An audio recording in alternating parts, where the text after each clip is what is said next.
progress report. You can also will need to submit those at the end of the semester, the final version of those.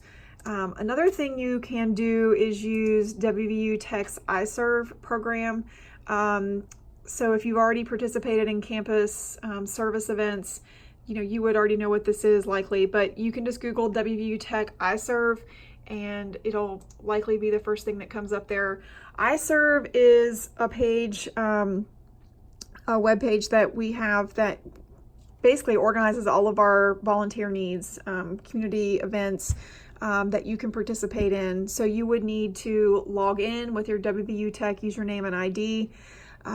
You can go over here. Basically, once you log in, it keeps track of all the information for you. You would have a volunteer resume where you keep track of all of your volunteer information, what you do, individually. So if you want to look at what the volunteer needs are in the area, basically any activity that's in iServe that you find that you participate in here counts towards this course, counts as credit or for hours, as towards your total community service hours that are required. So keep in mind, this is for all of WVU. It's not just for WVU Tech. So you would want to select a filter. If in the Beckley area, we're in Raleigh County. If you live in Charleston, or say you live in Huntington and go home on the weekends, you would pick your county if you're wanting to find something that might be available in an area where you live if you commute to campus. But basically, I filtered by Raleigh County, and it brings up all the opportunities that are available. So you can see that dog walking is something that's available ongoing. So if you checked that, you could then open that. You could sign up for that. Sign up for the specific activity, and you would then get additional information on that. But you can see here that it's available Tuesdays through Saturdays from 11 to 4:30. The information that's available.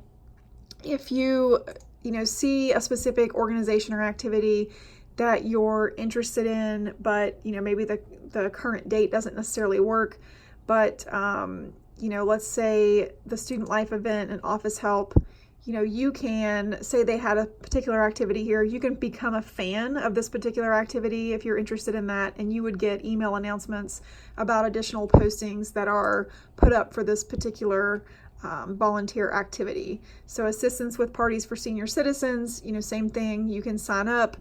It is a regular activity that's available. So then, they would contact you, or you'll work with them to to see what works best with your schedule. But for here, it's ongoing. It's available from 3 p.m. to 8 p.m. on the dates that it's available. And you can also become a fan of this if you want to get regular information or updates about that particular activity. So we can keep track of all of your information in iServe if you use organizations that are in iServe. If you're doing community service with another organization, it's completely okay. Just make sure that I approve it ahead of time before you start your hours, and you will need to use that contact hours report that I showed you to keep track of your time if you're doing it outside of iServe.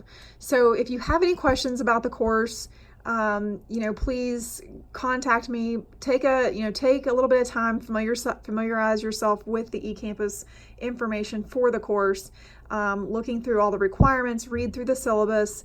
Everything is loaded here for you on eCampus. Everything is there as far as what's required, when it's due, how many points are associated with that for the course.